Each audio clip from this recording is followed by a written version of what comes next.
Well, Linda's second time on the show, and I thought today would be a really good episode if we went through A to Z on how to get an Airbnb, how to lease it, every single detail.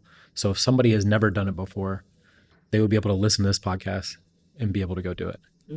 So that would be the goal of the podcast. Maybe just give your short background just so people know where you came from, but just really short. And then we'll go from there.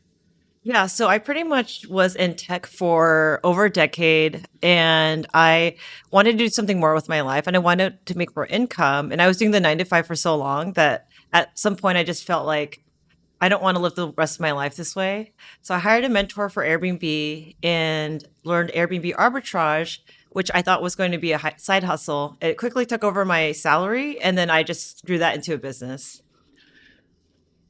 For someone who's never owned or leased an Airbnb before, how would you explain the Airbnb arbitrage in super simple terms? Yeah, so a lot of people don't realize this is possible. So Airbnb arbitrage is when you lease a property from the landlord, like a long-term tenant, but you're subleasing it and then putting it on Airbnb and making the profit between the difference of the rent and then what you're making on Airbnb. And how is owning a short term rental different than the arbitrage model? So you're purchasing the property when you're owning it. Correct. And then if you're doing arbitrage, it's very low capital because you're not purchasing, you're just gonna rent it from the landlord. And then also, if you do this rental model or this arbitrage model, you don't actually have to maintain the property, correct? You don't have to pay the property taxes. You don't have to pay the expenses. I mean, I guess you're fixing stuff here and there along the way, but you don't have all of those things that come with actually owning the property and don't have the expense, right? Yeah, exactly. And so it's very low risk because you can just get out of the lease if you feel like you want to shift your your business to a different location or you want to get out of it. So if I guess standard leases are probably about a year, right? Yeah, So you yeah. get into it for a year, maybe it's not as profitable as you thought it was. You can just go lease another one, move your furniture, and then you're up and running again. Exactly. So you're not stuck into something that you purchase and all your money's tied into that property. And then when they purchase it, then it goes to where, well, you're stuck with it. Let's say it barely just breaks even every month. Then you're just stuck with it until you can sell it and hopefully you can get your money back, right? Exactly. So I definitely think there's some advantages to using your model for sure. Is there anybody out there that you think this model, this arbitrage model, wouldn't be a good fit for? That's a good question, actually. I feel like it would be good for anybody. Really anybody of any age that, because people even get them and feel like they're going to have their kids or teenagers do it. So, because it's, yeah. I would agree with you. I Yeah. feel like there's no group of people out there that it wouldn't benefit in some way, shape, or form. And then, like you said, the risk is a lot lower. Yeah. How should a beginner choose the right city for when they first start and they first pick an Airbnb arbitrage model? How would they choose the right city to go into? Yeah. So a lot of people will typically look at where they want a vacation or where they live. There's all these different factors, but once you figure that out, you can also go on to somewhere called AirDNA. That's the industry tool where I do a lot of my research ahead of time.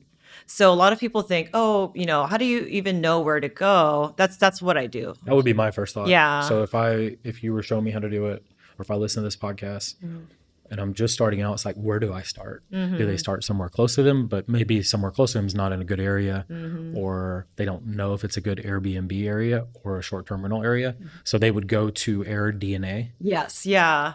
Yeah. And a lot of people also feel like, I think that's the other thing too. They also feel like maybe there's somewhere else they want to go because I've also had mentees that I've mentored that they don't start in their own state or they get deterred because they feel like, oh, I don't think I can do it here. So I'm not going to do this at all. So, What information does AirDNA give you? Like when they first start yeah. out, they go onto this software. Is it free? Do they have to pay for it? How do you use it? There's a free version, but it's very limited. It used to be a lot better, the free version, but now they've changed things to they raised the price pretty high, but it gives you way more access to all the data of average daily rate, how much is everyone else charging? What is the occupancy rate? What is the seasonality? So they give you so much data on there. I think that that would be some of the main things, right? So Yeah. occupancy in an area, because if you go into Mhm. an area and there's 100 short-term rentals, it's probably not the best area to go into, right? Does it give you all the data? And I guess Yeah. occupancy would also be the main factor. Yeah, exactly. Occupancy is the number one thing I look for, Okay. but it's interesting because you also don't want to go somewhere where there's not a lot. Sometimes you can, but you also want to look at it because if there's not a lot, maybe there isn't much demand. So you kind of want to figure out why there isn't a lot. Or Is there any other info that whenever they go first go onto this AirDNA, is there any other info that they need to look for or they need to be aware of? mm, How do uh, they yeah, so I would say mostly occupancy rate. How much are they charging? So that you can understand if you are going to be profitable. And you also want to look around 70% occupancy rate or higher. But I've done places that were a little bit lower and it was fine. So it just really kind of depends. is there something that makes a certain market better for beginners than advanced people? Is there something to look for there? Like when they're first starting out, should they focus on a certain area as opposed to somebody that maybe has done 10, 20 Airbnbs that knows about the market? Not specifically. Well, I personally started just where I live, just because I just felt like it's close by, and I live in California, so there's a lot of cities there that do well. So I naturally just started where I live, but part of me felt like it felt overwhelming to go to somewhere like Texas or go out of state right away. But the people that I've coached, they started right away out of state. So I think it's personal preference too. I would be a little nervous to start out of state, I Yeah. think. Only Yeah. because all the properties I've done, when I can go check on them, when I can go Hmm. meet people, if I need to meet people, like it definitely makes me feel a little bit more comfortable. But I know in a short term rental model, that might not always be the case because it's just the area you live in might not be the greatest short term rental model. Do you think bigger cities are better than smaller cities, or not? You just won't know until you go on AirDNA and check the occupancy. Yeah, I think there's pros and cons because big cities can be really great, but they also can be oversaturated depending on where you're going, or they can have really strict regulations. So smaller cities, they might be okay depending on where it is and if there's some attraction there. For example, there's Blue Ridge in Georgia. It's like this. I've never been there, but I've heard it's like this countryside little town, but it was I think saturated. It became saturated with Airbnb I think it was after COVID, and it's a small I town. think that happened to a lot of places. Yeah, yeah, Yeah, yeah. So, that happened to a local market here mm, in for Galveston. Everybody, it was a mm, tourism market, mm, and all these people had bought these $400,000 or $500,000 houses, mm, thinking that they would probably use it and then also use it as Airbnb, right? But they're all exactly the same. You know, mm, 3, 4 bedroom, 2 bath. Like you're competing with every single person. So now mm. it's really hard to sell a property down there. Oh wow. Like the market, as far as the demand for the buyers, I mean the demand for the properties, like there Mhm, was during COVID. I think again, it just got overbuilt, overbought, mhm. and now everybody's trying to dump those houses. So there's a lot of inventory. Yeah, that's exactly what happened in Blue Ridge too. Yeah. Yeah. Yeah, I feel like the pandemic probably skewed a Mm, lot of the numbers for a while because mm, everybody was trying to jump into it or they mm. bought it for themselves thinking, "Oh, I'll use this one day, but I can also rent it out." Yeah, yeah. I think that that's probably where a lot of people got stuck with it, but it goes back to your Mm, model, which could be a lot better because think if you would have just leased it, mm. the market got oversaturated. You just after Exa- your lease is up, you just leave. Exactly. And if it does well, then you just keep going. So it's like I feel like it's a win-win. What is there any signs outside of using AirDNA that you can look for that would let you know about demand if there is demand in an area? I would also go on the platform Airbnb. So I'm giving you all my secrets. Yeah. But yeah. No, no, no. But yeah, so I also go on Airbnb because you're just seeing real life data there of what area has, a lot of bookings. So you Okay. can kind of cross. Is there a way to do it when you're searching something, or do you kind of have to do that manually, where you're going through and just looking at every single property on the bookings, or is there something Yeah. that I can go on there today and just search for to figure out how many properties are, Mm. how much demand there is? Uh, I do it manually, but I guess even AirDNA is connected to that too. So it might, I don't know how super like accurate it is, but you can use pretty much AirDNA as I think is the main tool for that. But I just like to go myself on there and just see what's going on. And you mentioned something about the seasonality. Yeah. What does someone need to do to spot a seasonality risk to make sure it's not just a seasonal thing, or when the market goes down in that area? What do they do? Yeah. So it shows you on there, but the higher the number, the more reliable. So basically, I think it's like a 99 or So around there. they score the area for you. Yeah, they do. Okay. Yeah, they tell you everything. So obviously, you don't want to go somewhere where it's busy in the summer and then winter's dead. Or Zero. Yeah. yeah, Lowers yeah, your average occupancy. yeah. Are there any other mistakes that you think beginners need to look for when they're analyzing a property or analyzing the demand or Mhm. analyzing the seasonality other than that stuff? I think also the important thing is also looking at the how much you can charge, because I think a lot of people get kind of skewed on the numbers. And the other side of that is that I wouldn't rely solely on AirDNA and think that, okay, it's going to 100% be really profitable. Yeah. There's so many different little factors that go into it, but it's just a good starting point.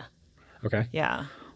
What unit types or houses work best for the first Airbnb deal? Like if I was doing my first deal and I was going to do arbitrage and not own it, what do you think works the best? Like 3 bedrooms, five Mm, bedrooms? Is it something specific I need to look for after I've identified an mm. area, after I've done everything else? Like what should I actually look for in the property? Yeah. So there's people that start with apartments or condos or houses. So I specifically learned from a mentor that did single family only, and you make more money that way and more profit. Okay. Because so that's just personally what I do, and I really like that model because you can just profit faster. So I like more bedrooms the better. Okay. Yeah, because you can just charge more. So Okay. yeah, but I started with a 3 bedroom, and it came with I've had ADUs too that come with the Explain house. explain what that is. Yeah, so ADU is like it's a little house property that is behind. Let's say it's in the backyard of a main house. Okay. So I didn't typically, I wasn't looking for 1 bedrooms, but it came with a house that I had, so I just took them, and they actually did really well too. So I think if it's in a good area, I wouldn't just skip it. So is it a separate listing than the actual house? So if you get Yeah. the 3 bedroom house and you have the ADU in the back, are you listing those separate on Airbnb or not, or together? Yeah, yeah, it's separate, which is really great because it's easy because it's on the same property and it's right behind it. Okay. So yeah, and there was two of them. So What amenities do you think matter most whenever somebody's looking for bookings? so I personally feel like the design is what made mine more successful Okay. because I didn't have a lot of fancy amenities. I didn't have a pool, or I didn't have like a gift basket, or wine, whatever they gave you when you arrive. So I was thinking, what was it? It was really the design because I didn't have anything The look and like a feel of the gym or prop. anything. Yeah, the look and Yeah. feel of the property. I Yeah. know a lot of people, I see people putting in every amenity they can now as Mm, far as whatever the outdoor games are. It mhm, could be indoor arcade games or other games mhm. or whatever they can possibly like slam into this property. Yeah. So that's good to know that also the design factors in some of these people's decisions, because not everybody can either afford to put the amenity stuff in Mhm. or have the room to do it, right? Exactly. That was part of it too. I didn't have a lot of room.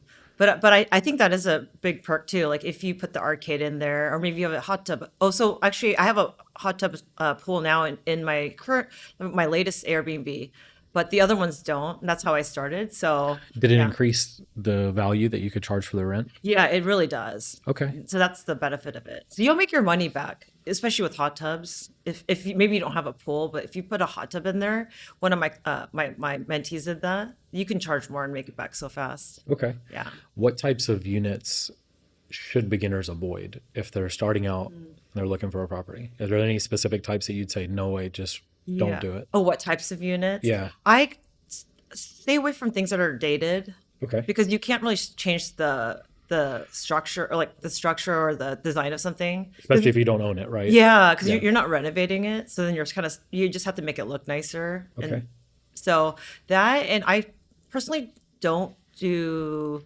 apartments. Some people do; they might do well, but I just don't do that, or HOA because On the apartment side, yeah.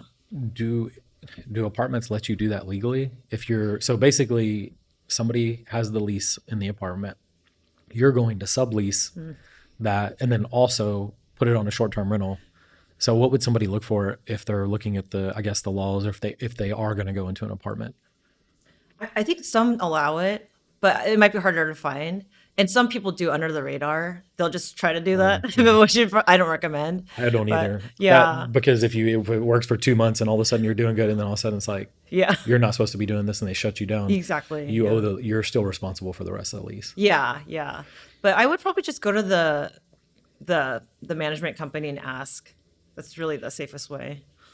As far as the laws about doing this, are there any ways that beginners can do some research, like if they're going into an area, or can they go to a place that tells them the rental laws, or doing the Airbnb arbitrage?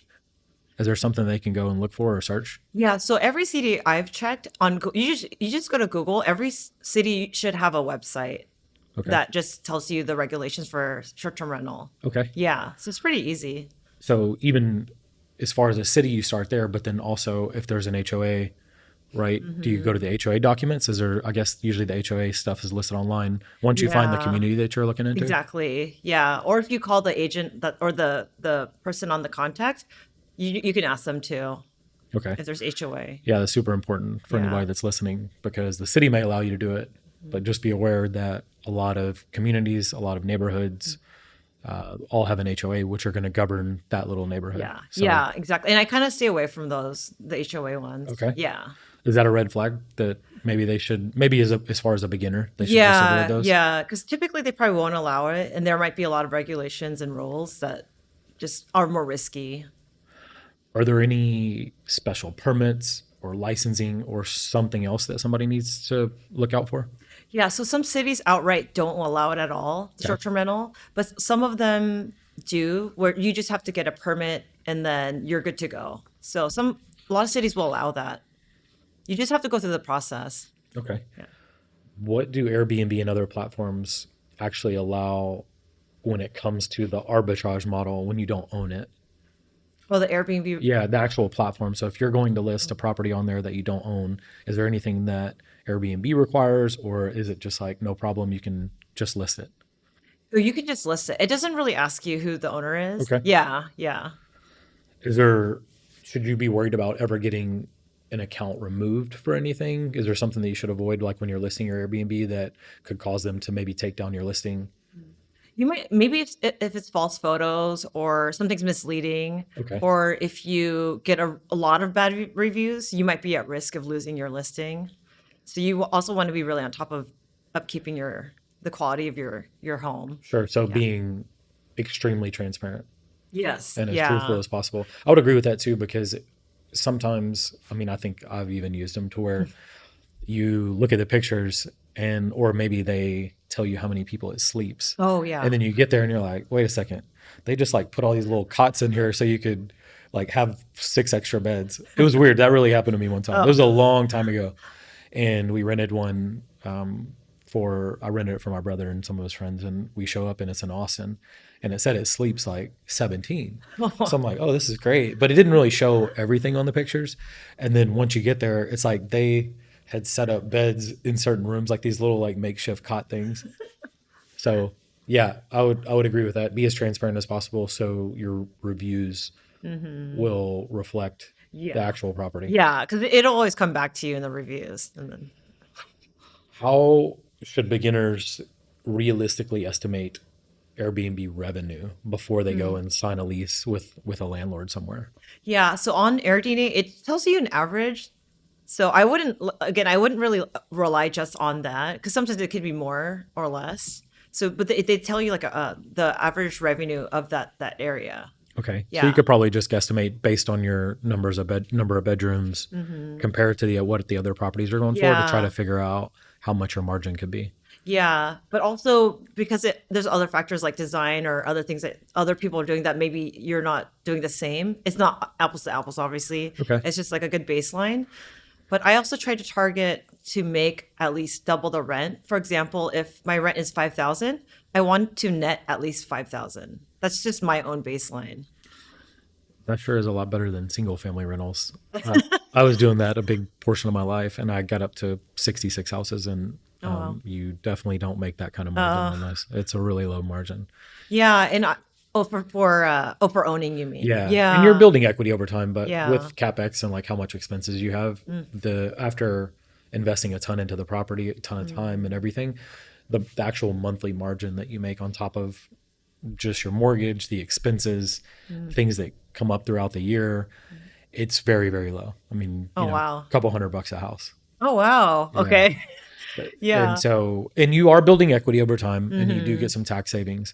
But as far as if you're someone starting out, this sounds like a little bit better model to me because you can at least make a lot more cash to go and then build your portfolio. Even if you do Yes. start buying real estate, you can at Exactly. least start this where you have cash flow and you can Exactly. quit your job or Yeah. whatever other goal you have, you can actually Hmm. achieve it. Exactly. And you can get into this with low capital and you don't need a license and build your real estate portfolio, like you said, with no experience. So pretty much that's why anyone can do it. With a really high profit margin. So Exactly. Yeah. yeah, I've leased, commercial buildings, I've leased single family homes, I've leased duplexes, and the margins on the single family side are really low. Mm, And so it's a hard place to start if somebody's asking me where should they invest in real estate. mm, It's a good asset class and it's very safe. mhm, But as far as like making money day mhm. one, which you usually need when you're starting out, Yeah. it's very little. And it's Yeah. definitely a really long term thing to do. Yeah. And then a lot of people I feel like are tying their money, a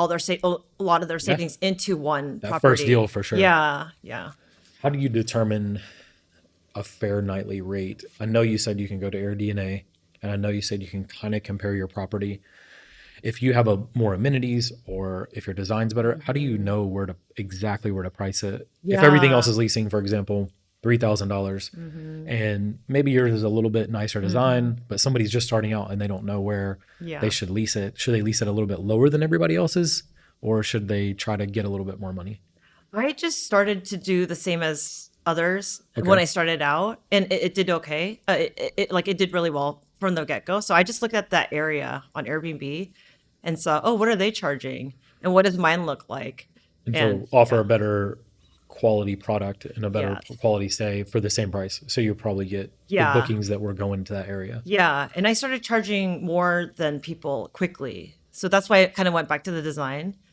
And my mentor was saying too, oh, yours looks like the nicest one in that area, so I was able to charge more, like even though I was new. Yeah, Yeah. I can definitely attest to that because when we've looked at traveling and we have a bunch of people, especially for, if it's a company travel, we've looked at them and Hmm. we're like, if there's only 5 available for that many Hmm. number of rooms, like we're trying to pick the nicest one Yeah. because like some of them look a little bit rough. And it's like, I don't really know if we should stay there. Yeah. So I'm sure design does play and have a Yeah. big, huge factor into that. Yeah. Cause yeah. What's a conservative occupancy number to stick with? Like, Mhm. if you're going into a new area, from your experience, what have you seen occupancy usually be at? For Like your average occupancy rate? for my own stuff or Yeah, for other people? both. So, I want to target around 70-ish on AirDNA, Okay. but I've also come to cities where it was a little bit lower. So I think it really just depends. But when I started, I was getting, I think like 80% occupancy, 80, 90 sometimes. Really Yeah. high. Yeah. And I was in LA too, or near LA, but So when somebody's starting out, a good target would be try to hit the 70% mark. yeah, yeah. But in the beginning, it might take time to get up there just because of it's a new listing, especially if you've never been an Airbnb host. If somebody, I know reviews probably matter also. So if somebody's just starting out, do they maybe want to list it for a little bit lower just to get Mhm. some reviews in and then increase your rate? Yeah, and Airbnb also has this feature where you can offer 20% off the first three guests. It's like you just select that Okay. and then it does it for you. Okay. So if you want to just get people in right away, you could also use that option. Yeah, I feel like if you Yeah. have to have 0 reviews, Yeah. people are probably a little bit reluctant, right? So you need to give a Yeah. discount in the beginning. Yeah. Unless you're already a super host or you have previous, then they might feel like, okay, your track record is there on your other properties, but This is something I've never noticed, but whenever you're searching on Airbnb, let's say you have, 10 properties and I click on one of your properties and it has 0 reviews, does it show me all your other reviews yeah. as a host? Yeah. Okay, so Yeah. even though you have 0 reviews on Hmm. that property, I could click on you. It's like, oh, she has hundreds of other good reviews, Exactly. and so even though this one's just a new property for her, Yeah, so you can see that. Oh, they have 5 other ones. Let me okay, go well, see. that, Yeah. that's That's actually good to know. Mm-hmm. What expenses do beginners usually miss when they're calculating like their Airbnb Mm. arbitrage numbers? So they're about to lease a space, Mm. and what should expenses should they be aware of before they go sign that lease? So you're gonna pay the deposit, whatever they're requiring. The Okay. deposit, yeah, that's gonna look different for everybody. You're gonna factor in the furniture, everything you're buying, the furniture costs, the help you're hiring, that's gonna add up, and Okay. then all the supplies, obviously, from this, like towels and bed sheets and all that. It's not just furniture; it's also just everything that goes into the house. How much should people budget for furniture and towels and supplies? Like if they're doing a startup budget, so they know they need the deposit to sign the lease, Hmm. but then they have to furnish a house now with decent stuff. So like let's say some furniture that you would pick, like what's the average amount that they should look to budget for when they're starting? So you want to spend around 3 to 4 times the rent. That's just like a calculation that I go off of. Okay. Yeah. So let's say my rent is 5,000. I probably want to stay around 15 to 20K for furniture. So one of the houses, I think, yeah, it was 5,000. I spent about 20. I spent actually 20, a little over 20, because it was my first one at that time. Okay. And it's your first time. You just you buy things that maybe Well, you're are also nicer. And you're also making mistakes, and even when you're yeah, flipping houses, that people run into that same issue. yeah. I did it when I was early on. It's like you want to make it the absolute best possible, and so Hmm. you overspend, Yep. and you might not need to do that Yeah. based on the property. Exactly. Yeah. So I spend way less. Or I spend less now, but that first house, yeah, 20, 25K ish on furniture and everything. So what was the multiple you said? They're The about 3 to 4 times the rent. okay. Yeah. I try to, I'm sure people do it for less than that, but you also don't want to get things that are, yeah, obviously like the cot and, really crappy. But I've seen your properties are really nice. Thank you. So I think that's a good estimation. If you want to rent your property all the time, I would spend the money on a nice design for sure, Mhm. especially because that's going to affect the whole year, the rest of your year that you're Yeah, leasing. exactly. And you're going to make it back anyway. So Yeah, it's, especially yeah. with the margins. Hmm. How much should people budget for cleaning and the supplies part of it? Oh, the cleanings, the regular cleanings. Yeah, the regular So some cleanings. people don't realize that the cleaning's actually paid by the guests. So you're not paying out of pocket for that. Okay. Yeah. Do you have to charge a specific amount, or let's say, do you set the price, or does Airbnb set the price? Oh, you can set the price. Okay. Yeah. What's the standard cleaning rate go for? Like if I'm going to rent one of your properties or a property on Yeah. Airbnb? Yeah. So it depends on the size of the house and Okay. the state, but I feel like roughly it really varies because I've had anywhere from 100 to 200, depending on the size of the house. If I'm starting out, I lease a property and I'm about to list my property on Airbnb. How do I know where to budget my cleaning at? Like I've never done it before. Yeah. So some people might just put, let's say if the cleaner's charging 100, they might just put 100. Some people also clean it themselves. I wouldn't recommend that if you No. want to be more passive, but I also sometimes will put a buffer, let's say, 130, because you also kind of want to, account for some of the supplies that you might have to order or something goes wrong. So then, Or if you're the cleaners you are using not doing a good job and you have to hire some better ones, then yeah. you need a little bit of room to Yeah, adjust your. exactly. So that protects you, that buffer. So get a price first, Hmm. then go to your listing and then just either mark it up just a little bit Hmm. or put the same. Exactly. Yeah. Okay. How much reserve cash should they keep on hand when they're starting out? So I know that you said you have to put the deposit down, and I know you said you have to buy furniture, a little bit of supplies. Outside of that, just so somebody's not at zero, what's like the reserves that you think they need just for what ifs and like things that could happen, or maybe it doesn't rent as Mm-hmm. fast as you think it's going to rent? Like how much cash should they keep on hand? Yeah, I think it really depends because you also want to have enough to where if you don't fill that house out, then you're gonna have to pay that rent anyway. Correct. So if your rent is 4K and you make 1,000, then you want to make sure you have enough to cover that. Okay. Yeah. And so how long in your experience have you seen to where it takes to get where you're at least covering the rent?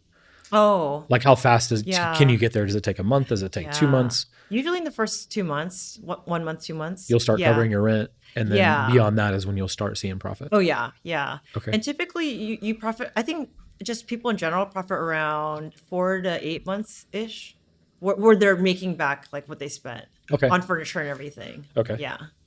And then once you have the furniture, even if the property that you leased the first time, Mhm. maybe doesn't turn out like you hoped it had, then you just move it to another one at the end of your Exactly. lease, right? And Yeah. you're not stuck. Yeah, you're not stuck. Yeah. So then you already have the furniture. So once you go to the new one, you're really just paying the deposit and the rent. Okay. And then the furniture's already there. So And I think you touched on it before, but what should be the monthly profit like margin that they should shoot for when they're starting? oh, double the rent. Yes. So Yeah. yeah, yeah. So I just do that like net though, Okay. just for myself personally. Yeah.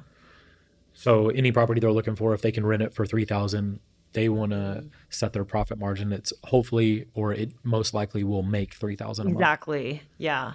Yeah, Okay. because it's double the rent, but obviously half of that's going to your rent payment. So Correct. it's yeah. Yeah. Yeah. If someone's analyzing a deal, when should they walk away from it? Like if they're looking at it, they get emotional about it, they Mm. like it. What are some things that they should look for? And it's like they should not lease this deal or do an Airbnb arbitrage or sign another lease with a landlord. That's a good question. So I think of multiple things is that I also think the way that you work with someone when you're pitching to somebody, I'm sure you know as a business like Yeah. because they're going to be your business partner. So if they're very difficult or they have, they're very strict or you don't feel like that good energy, Okay. then I probably wouldn't work with them just because that's telling of what your relationship might be like. They can make it difficult. Yeah, because I actually almost walked away from a negotiation because the agent that was the middle person was being just very like specific about things, but in a way that it seemed like because if they're like that now, I don't could imagine how it's going to be years down the road. But it worked out because I got connected to the actual landlord. But I also would probably walk away if the numbers are too high. Okay. So I was in a deal with somebody that was, let's say it was $4,000, rent. And then I thought, okay, well, I need it to be at, let's say 3,700 to profit. We were negotiating and they wouldn't come down. Okay. So you might get excited and be like, especially when you're new, oh, okay, well, I'm going to take it anyway. I really want this house. So Like, stick to your numbers no matter what. yeah. And I walked away and they came back a month later and then negotiated. So yeah. Yeah. That's a good thing. I do that all the time when we're buying stuff. Yeah. Seriously, I stick to my numbers and Yeah. some people that I've helped too, I say, "Hey, don't get emotional about it. And even if Mhm. you're really close, like really stick to your numbers Yep. and don't budge because a lot of times if you submit the offer and maybe it doesn't work out at that time or somebody else even Mhm. doesn't close, they're going to come back to you and say, "Hey, are you still willing to pay that?" And I'm like, "Yeah, I'm still willing to pay it." And they're like, "Okay, if you can close fast, then we'll do it." Yeah, exactly. And I've had multiple landlords come back even like a year later. Like, "Hey, did you still want this house?" Oh, wow. Yeah. Oh, after they probably leased it to somebody else and then had a bad tenant or something, then like, "Hey, Yeah. do you still want to buy it or Yeah. lease it?" Yeah. So whenever they're signing a lease with a landlord, what should they look out for that they do not want in that lease? So you want to make sure that there's a clause to let you sublease. Okay. Yeah. Yeah. And allow short-term rentals. Okay. Yeah. Is there anything else? And can you explain why written permission matters so much over just somebody telling you can do it? Yeah, because it protects you in the end if there's any kind of, situation that comes up that they try to, let's say, you're not allowed to do it there, and then they come after you and say, oh, well, why are you doing this at my house? They can take you to court. And then at least you're protected if you have that. And then I also would put it under your LLC so Okay. that you're protected. Okay. Actually, that was my next question too. So does someone when they're very first starting out, do they have to have an LLC to start and go do the Airbnb arbitrage? You personally don't. I just typically I would do that just because you also present yourself as a business and not just someone just off the street that wants to take, their house and onto Airbnb, which is probably gonna not look good. Are there some things that you can do when they're new to convince the landlord that they're capable of actually doing it right? Like, what do they say from day one whenever they're saying, "Hey, I'm going to lease your property, but I'm also going to lease it on Hmm. Airbnb"? Yeah, so you wouldn't go in, yeah, so that's the thing. You don't want to go into it saying Airbnb because that's Okay. probably lot trickier to get, especially starting your business that way. But you would also just kind of present yourself as a business Okay. because in the end, even the way that I teach my clients, you're gonna set up your whole business first and then go into it. So the way that you're showing up is as that. Are there any taxes that they should be aware of when they're using this model, or is there any taxes they have to pay each month? Is there like sales tax on Airbnb, or does Airbnb calculate that for you, or short-term rental, whatever short-term rental platform you're using? Yeah, they calculate everything for you, so it's already included in their breakdown. Okay, Yeah, but you don't have to send payment to the state or anything. They do all of it? yeah, they do all of that. Okay, Yeah. that's good to know. How should they, if they're a beginner, how should they track their expenses in the beginning? Is there a software, Mm. or something that's available, like one of Mm. these other programs that's not just like an Excel spreadsheet? Yeah, I actually started with a spreadsheet, but yeah, I'm sure there's a lot of tools out there. And then also, I use QuickBooks now too, just to keep track of what I'm spending. But Okay. I just pretty much do everything through the spreadsheet at this point. A spreadsheet that you made? Yeah, yeah, just my own personal one that tracks expenses. And I have an assistant now, so now she does it. But when I started, I was just kind of outlining how much I spent. Okay. Yeah. Explain the assistant cost, because I think a lot of people, when they get into this, they probably have a 9 to 5 job still, Mhm. and they're wondering, am I going to be able to manage this without, while I'm still doing my job? So explain at what point does somebody need an assistant, and how much does something like that cost? Yeah, so I didn't get one until months in, and when I started, I was in a 9 to 5, and so I actually did it myself. I was managing, doing guest responsive myself. So I think I hired her maybe a few properties in, Okay. and then it's very low cost. And I just did it myself in the beginning because that's just what I learned through my mentorship. But I really like that I did that because that gave me firsthand experience of what's happening, how to run the business, Okay. and then handing it off. Now I know how to train her and what she should do. And yeah. So when you start out, you definitely want to do it yourself. You want to learn the process. And then once you have probably the cash flow and the margin and the experience, then you go hire an assistant. Exactly. If Yeah. you're going to do that, what does something like that cost? Yeah. So when I started, it was about 600 a month for two people. It's very low cost And is that in America or is that overseas? overseas. How do they know, how do they find that person? What website do they go to Hmm. find an assistant like that? Yeah. So a lot of people go to, I think it's online PH, jobs PH. Okay. Yeah. Yeah. But I also went through a recruiter that my friend sent me where they look for you because at that time I didn't have the time to Sort through kind a of bunch of sort. Yeah. Just a applications. lot of hiring process. So Whenever, if somebody's going to use one of those websites or they're putting out an ad for someone, are there people overseas that already have the experience managing Airbnbs? Is that who you want to look for, so you don't have to train them as much? that's a really good question. So I did. I personally looked for people that specifically had Airbnb experience because I would get all these candidates and they're like, oh, they're great. But then they might have, office or hotel experience, which is good. But I wanted them to hit the ground running and have minimal training time. So I want them to already kind of know how to interact with everybody. And Okay, so look yeah, for somebody that has short-term rental yeah, experience. yeah. I would, yeah, exactly. Yeah. Okay, so somebody finally has all the confidence to go lease their Airbnb, and they are having to furnish it. How should beginners furnish an Airbnb? Number one, for, so it's durable, but also to, be able to lease it and it looks good and get good reviews. Yeah. So a lot of people will go off on their own and furnish it, even if they don't have experience, which is, I understand, but Like a black leather couch, like a bachelor pad. yeah, yeah. Like three in one room. Yes. Yeah. Yeah, exactly. So I know people will do that, or they'll find furniture on, Craigslist or kind of just try to save money that way. But I really highly recommend either hiring a designer. I mean, if you have the funds, obviously, Of course. or because it's so important because you're going to make that money back so fast.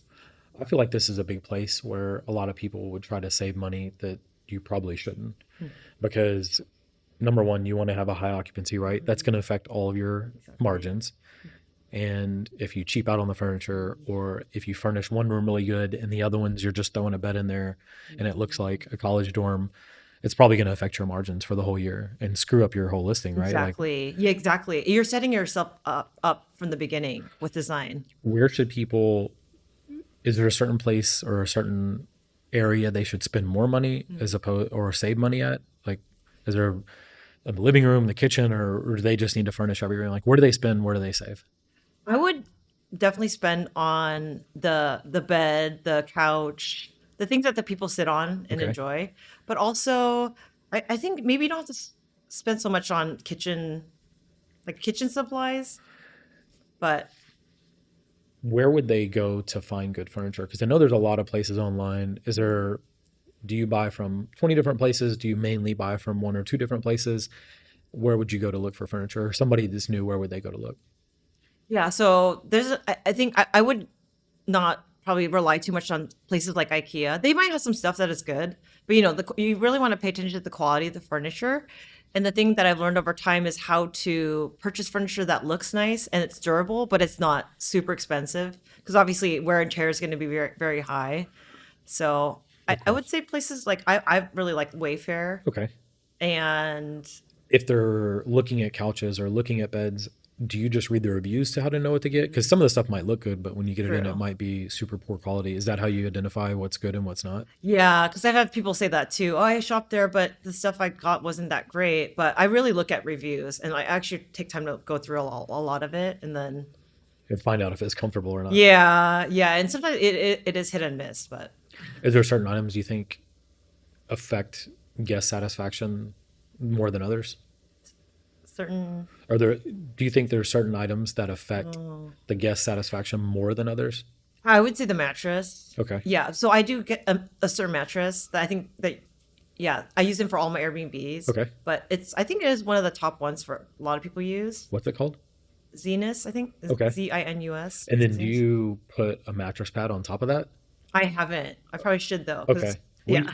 We did that in Austin and everybody really likes the beds. Yeah, But it's super cheap way to actually just make it a lot more comfortable I if you're agree. not sure if the bed's 100% comfortable or not based on the Yeah. reviews. What are some of the furnishing mistakes that beginners probably make? Mm. I would I think it goes back to not investing in design, Okay. even if they try to, do it themselves, but instead of just throwing everything together, just put more thought into it. Most people aren't good designers. Yeah. If I'm recommending to a beginner, you probably need to pay for the designer. I agree. Yeah. And I've helped some people, do that and they didn't know how to do it and they were booked like pretty quickly, even in Austin, Texas, where it's really saturated. I helped them and then they set it up and got a month booked right away. Yeah, Yeah. I've done hundreds and hundreds of properties, Mm. and I'm fairly decent at designing the actual house and the Mm. materials and stuff. Fairly decent. But when it comes to furniture, I'm terrible. I'm not terrible. I mean, I can pick like certain things, but it's so hard to make the whole room feel good when you walk into it because there's all these like little small things. I've never been good at it, no matter how Mm. much I've tried. Oh, So now I work with a designer every time and like just do everything, and it always ends up working out. yeah. It's definitely a skill for sure. Hmm. It's super hard to walk into an area and pick out all the colors that are going to go with the colors on the walls, Hmm. especially when you're leasing a property. You don't have you can't change a lot of things, right? So it's True. really about the design Yeah. to make Yeah. what you're currently getting look the best Hmm. it can possibly be. Yeah. Yeah. That and it saves you a lot of time because what I learned in my mentorship is that you want to delegate as much as you can, especially if that's not your specialty. So then you get all that time back to grow your business if someone else is doing it for you. How much or how about all the cleaning? I know we touched on it a little bit, but my experience with cleaners in the past is they do good for a little while and Mm. then over time they just get worse and worse. And since Mhm. if you have a property out of state, how do you know, like, how do you oversee the cleaning and make sure there's quality control and the guests don't show up and it's like, did they even clean this house? And because a lot of times cleaners will do good for a little while and then Mm. they'll slowly get worse, worse, worse, worse. Yeah, Is it, that's interesting. That's not only my experience. I guess that's pretty common. it's very common. Okay. Yeah, that is very true. That's what's happened. How do they make sure that doesn't happen? Like, how do you do it if it's out of state? How do you manage it? Yeah. Yeah. So my friend and I were actually just talking about this. He has Airbnbs too. So we were thinking it'd be nice to have a service where someone just does that and goes around and checks people's Airbnbs because I think it's pretty common. It's like, I think it is too. And the yeah. only way, I mean, even if you had an Airbnb in your own town, you're not going to go check it every single Yeah, I time somebody don't. moves out. Well, Yeah. it's just impossible the Yeah. time. And the only way you'd find out if somebody was cleaning the property bad is Mm, the guests would show up, and yeah. that's what you don't want to happen. So Exactly. there's no way just to really check that without having somebody physically go do it, right? Yeah, yeah. Unless you have like a go-to person that maybe, that isn't a cleaner that you have go do your favor. Do you think you should just try and pay more for quality cleaners, or Mm. sometimes does that not even matter? That might be an option too. Because I talked to a cleaner that recently that they seemed a lot more on top of it, just talking to them. Okay. Like, oh, we're gonna send you all this stuff and also checklist.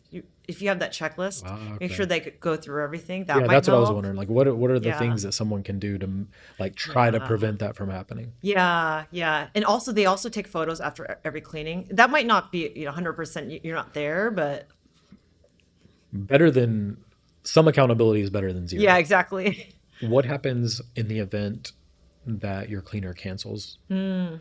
Yeah, so you always want to have a backup person. Okay. Yeah, because it can affect your listing. Okay. Yeah.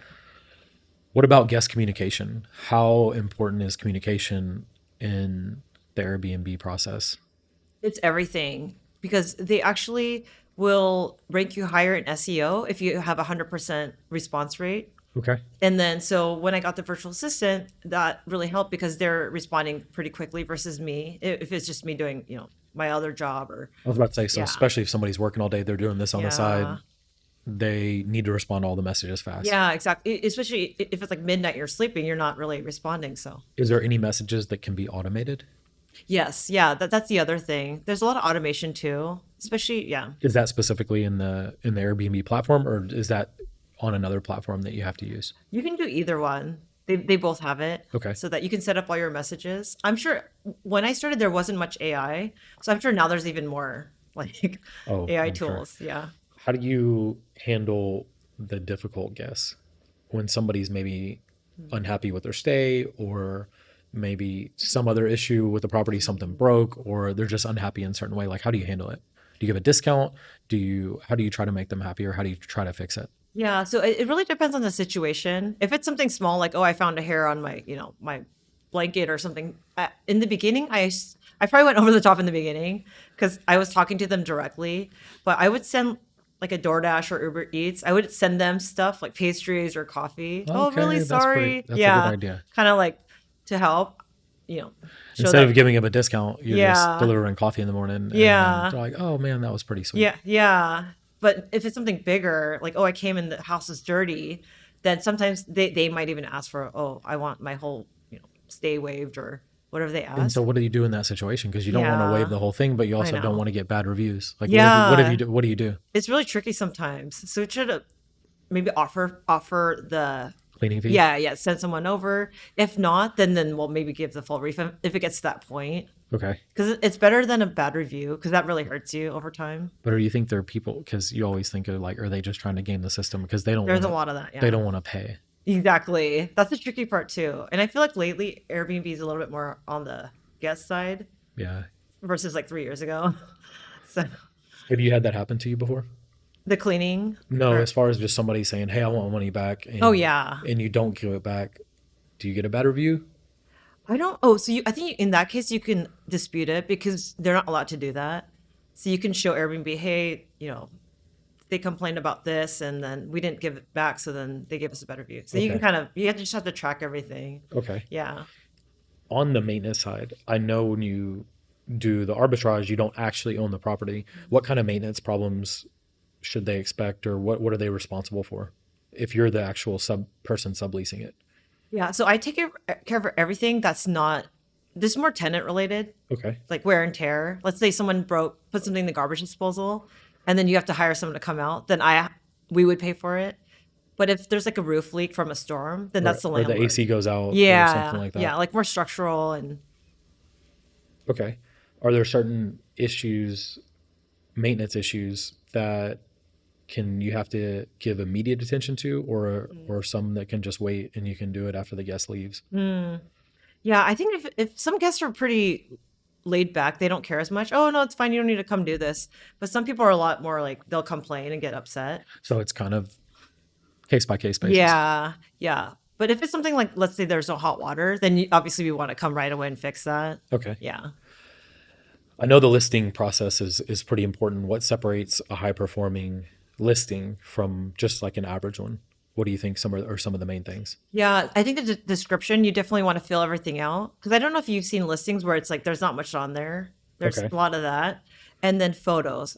100% number one thing I would say is photos. So hire a professional photographer. Yes. Do not take them with your iPhone. Yes. Yeah. Don't ask your cousin that, that's Okay. got a new iPhone. I would So agree because again, it's going to affect your listing for the whole year, or exactly. forever if you keep the property. Yeah. Yeah. Yeah. So, and I would say I think it's the top three photos need to be your strongest. Okay. So I always try to pick some kind of photo that is the money shot, whatever it is that kind of sets you apart from everybody else. Okay. Because it's like a storefront. People, that's all they see is that. Yeah, you're Yeah. scrolling through it, Yeah. and you have to have somebody that gets emotional about it and wants to stay there. Like, oh my god, I Exactly. love this. I have to stay here. Exactly. Yeah. Whenever you're filling out the descriptions, like you said, is it on every photo or is it just on like the main part of the listing? Well, the main part of the listing. Okay. Yeah. So you don't need to put a description on every single photo that you scroll through? No. Okay. Yeah. What should the title of the property focus on? Like when you're kind of listing the main listing, what are tips to make that the best? That's a really good question. I just put I think I just really put just like I don't put too much thought. I just put like keywords of, Okay. you know, 5 bedroom, yeah, some of the stuff that makes yours maybe different or better than somebody exactly. else's. Or if it's a central location, definitely put that in there. Okay. Something that makes people want to, choose your place. Yeah. Or helps them make their choice, right? Exactly. Yeah. What amenities, and I know we touched on this before, what amenities actually do you think increase bookings that you've seen? Yeah, I think more bedrooms, the better. I think people like it when there's an ensuite, there's a bathroom in the bedroom. And then also, That's a big deal because yeah, I'm building my first Airbnb yeah. or first short-term rental, but that was one thing after seeing how many people come to Hmm. our Austin property. And since we didn't build the whole thing, we just renovated it. Hmm. A lot of the restrooms are shared restrooms, and we see how inconvenient that Hmm. is. And so the one I'm doing, I put restrooms in every single suite. But I Yeah. know when you're renting one, it's a little bit harder to do because a lot Hmm. of houses aren't designed where you have a restroom in every Hmm. single room. That's a Hmm. good point. It is a lot more convenient if somebody's coming to Yeah. stay somewhere. Yeah, exactly. On the pricing side, when beginners start, how should they price their Airbnb when they first launch? Yeah, so I would do the research on Airbnb, see what other people are charging for something similar in that area. And then also AirDNA, double check what is the average daily rate. Okay. And I typically try to charge, let's say if my rent is 3,000, I will try to charge around 10% of that Okay. so about 300 a night. That's where I want to be at. Okay. Yeah. Good tip. What about adjusting prices? Because how do you know, if you should lower your price, if you should raise your price, if there's an event in town, like how do you figure out where to price it? Because every weekend is probably like, not every weekend, but every month there might be something that increases prices or there's more demand. How do you manage that? Yeah, so I use a tool called Price Labs. Okay. And so it's dynamic pricing. It does it for you. And I actually didn't use that in the beginning. And I just kind of did it myself. But then if you're doing it yourself, obviously you have to go in there and change everything. So Price Labs will do that for you. If there's a concert or an event, it'll just raise the prices. Because I had a house at about 500 a night in California, and after I got the thing, it got me a booking at 1,000 a night on the same house.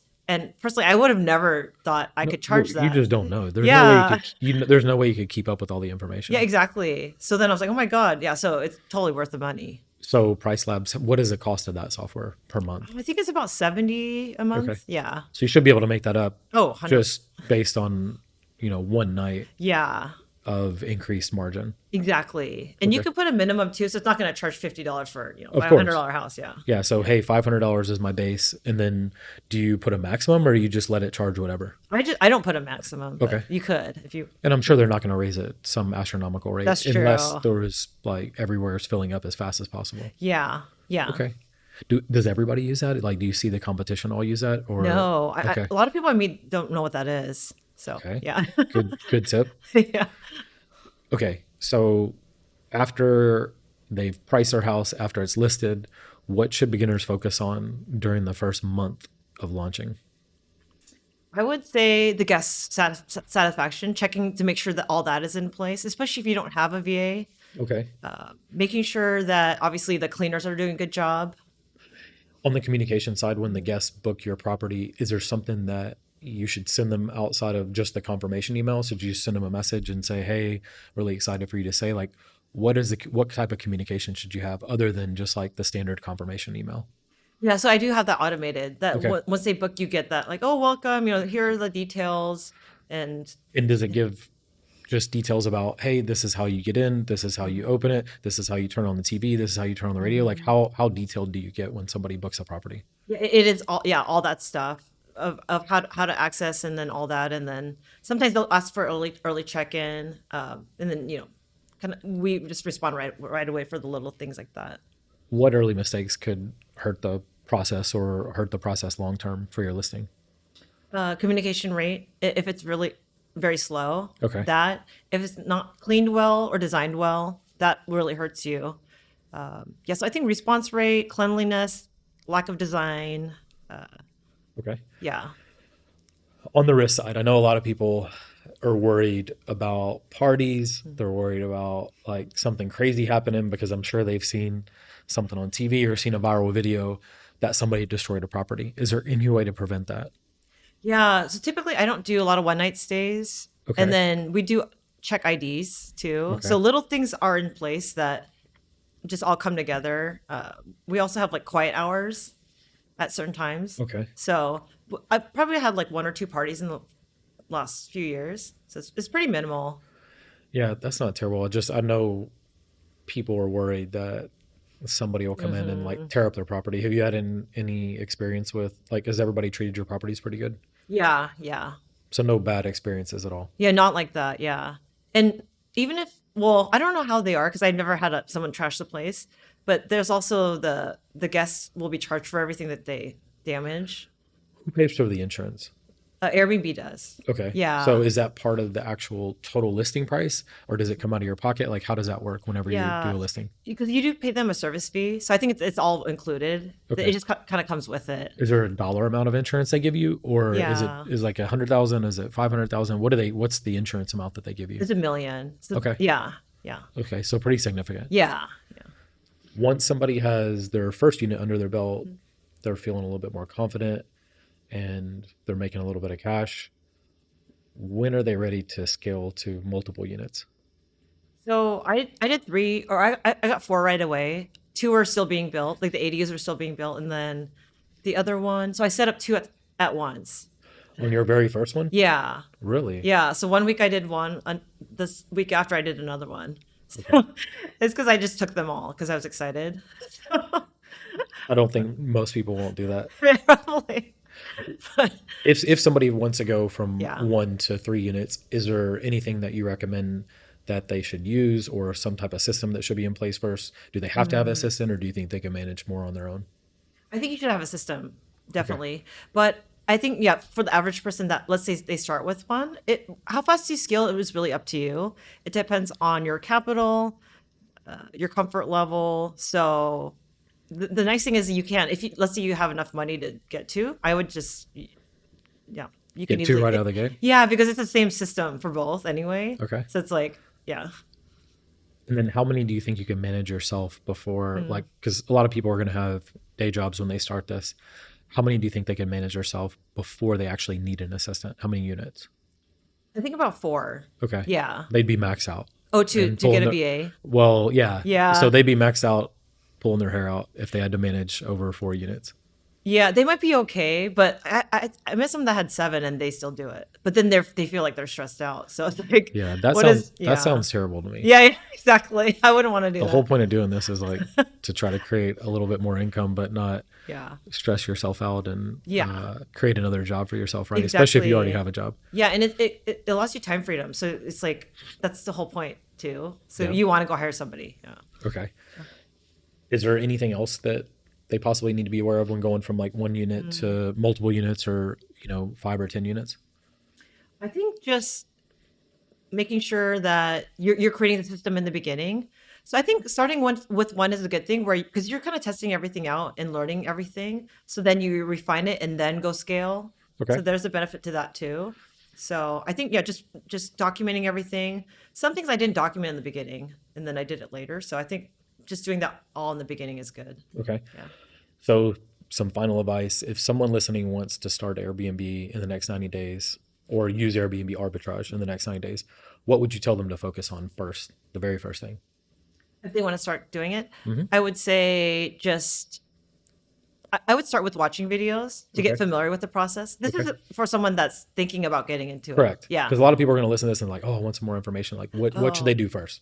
yeah. So I would get familiar just with a few videos, like, oh, that's what it is, to make Okay. sure that you're interested. And then I would also start, I would recommend hiring a mentor or coach Okay. because that's what I did. Okay. I'm pretty confident that I wouldn't be where I am right now if I didn't do that. I might have not even lasted, this long. The whole point of mentor is to, number one, help you believe it's possible. Number two, just keep you from making any mistakes. Mm-hmm. What's the biggest beginner mistake to avoid? The biggest one when they're starting out. Yeah, I think not knowing enough about it, Okay. and then also not hiring the right person to help you teach you, Okay. and then just giving up too quickly when they feel like, because there is going to be you are going to have to pitch to landlords and people, a lot of people that do it and they get rejected or they get the no. They're like, I don't want to do this anymore. This is too hard. So As a landlord, yeah. even me being in the real estate industry, I would have been a little bit skeptical too at Mm. first. Is there something that people could say to the landlord to help convince them? Yeah, you just highlight the benefits of what they're getting. So it's more about them because they get a lot of benefits and What are some of those benefits?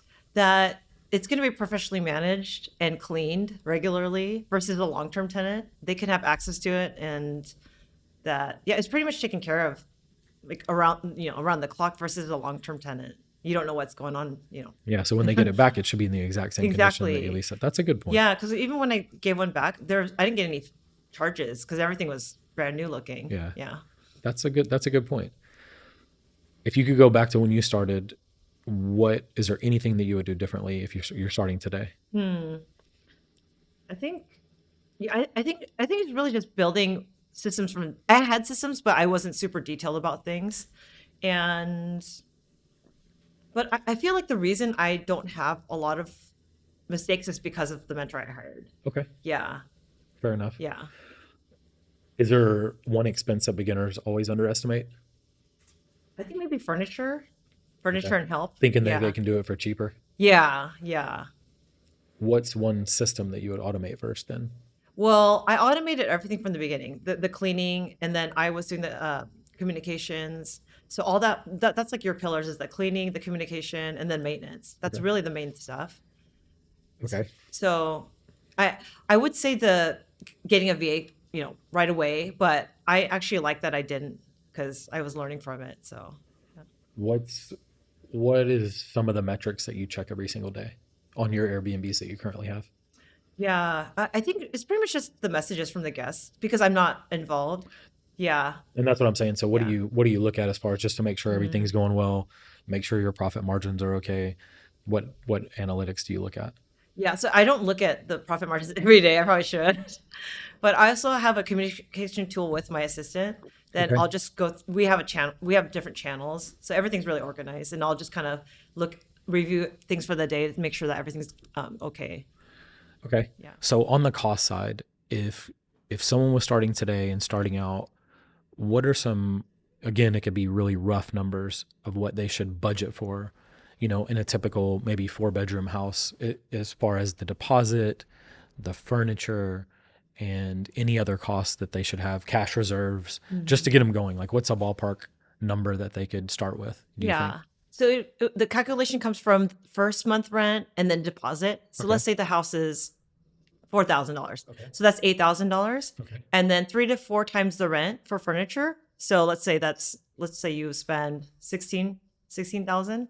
So 16 times 24,000 for that, all that. And Okay. then if you want to have some backup, reserves. So maybe about 30K. Okay. And then also furniture, you can also put it 0% APR credit card or financing, which I've had other friends do. So Okay, yeah. that's a good tip. So if somebody might have all the cash, but maybe they don't want to use all their cash, so they have a bunch of reserves, Mhm. they can go put 0% on a credit card. How long is that? Usually get 0% for the first 12 months or something like Yeah, that? exactly. And should make it back within that 12 months. Then you can just pay it back as soon as you make your profits. That's a really good tip. Yeah. So even if I was starting out, even if I could think back to whenever I was 20 and starting in real estate, I would do that anyways, just so I had more cash on hand, just in case. And if it works out really well, you just go buy another property and you still have cash to go put another deposit down. Like once you see that this one's working. Yeah, exactly. So I like that. So if they can use a credit card to get started or not use all their cash. Yeah. Super helpful. Yeah. And you profit pretty quickly within like 4 to 6 months. So then you're paying it back before the year ends anyway. Sure. And then, yeah. Okay. And so just to go over it one time again, are there any licenses or any things that someone need to actually get started in this? Yeah. So you actually don't need a real estate license. You don't need any real estate experience. I didn't have any. I just came from tech, not knowing anything. So yeah, you really can start from scratch. So you don't need any license to lease the house. Okay. Yeah. And when somebody is first going to look for a house, a lot of people have realtor friends. Do you give advice on, hey, should you use a realtor? Should they just look themselves? Should they just call the landlord directly, call the realtor directly, or do they hire a realtor to go out there and find them a property? What do you think? Yeah. So the way I learned, I was going to pitch on my own, and that's just what I teach. And I think the person should go pitch on their own, because if you have an agent, they might not be saying the right thing, or you don't really know what's happening. I would agree with that. Yeah, and you have to build your own experience of interacting with landlord. Okay. So, yeah. And when you first find a property or you first identify a property that you think that this will work for, if there's a realtor as the listing agent, do you call her first and say, hey, put me in touch with the landlord? Because you're saying, hey, I'm going to use this as a short-term rental, and she may not relay all the correct information, she or he. How do you get to the landlord and get around the realtor, or how does that work? Yeah, it is recommended to try to get to the landlord, but a lot of times they won't share that information. So then I just in the beginning, I would contact both, but property owners are really good too when it's listed by owner. But obviously sometimes you can't. So if you go to the agent, they might just relay it. And now I have a relationship with an agent. So yeah. I feel like the majority of what you're going to go through is going through an agent. As far as like you found the listing, the agent has it listed, you're going to call the agent. Is there a specific thing that you would first tell that agent, or did you go directly to the landlord? Yeah, I would just talk to the agent. Okay. Yeah. And say, hey, I do this everywhere. Exactly. Okay. Yeah. Yeah. And then you just kind of let them know what you're looking for, and then you just have to trust that they're going to relay the information. And then, or I think what I do whenever I'm not in this industry, but whenever I'm making offers on commercial buildings, every once in a while, when I feel like the agent's not communicating the right information over to the landlord, I'm like, hey, why don't we all get on a call? Because again, they won't give you the landlord's information. Yeah. But it's like, hey, will you get on a call with me to the landlord and let me explain it to him? I think we could reach a deal. Yeah. And I do that all the time. And then once I actually talk to the guy selling the building, I can usually cut a deal, because it's like okay, what's the objection? What price are you trying to get? Okay, we can get past that point. But like, it's just easier than having a middleman. I agree with you, because the listing I almost walked away on because both agents were involved and we weren't getting it. There's so much back and forth, and then we got on a call with the landlord and closed it like in 5 minutes. Okay. Yeah. So yeah, super important, because in Airbnb arbitrage, you have to convince the landlord that you're going to release this property. Well, I think today was great. Thank you for giving everyone the exact formula that I think they need to start Airbnb. And sometimes with all the information, people still feel like they need a little bit of hand-holding. And so if that's the case, or they need help with the designer, how do they get a hold of you, or where do they reach you at? Yeah. So I am at Linda Kim on Instagram. Okay. Linda with 2 eyes, because I don't have access to Linda with 1 eye. And then also my coaching program is bnbmasterysociety.com. And so they can reach out there as well. Okay. Yeah. Awesome. Well, thank you for coming on. Thank you. All right.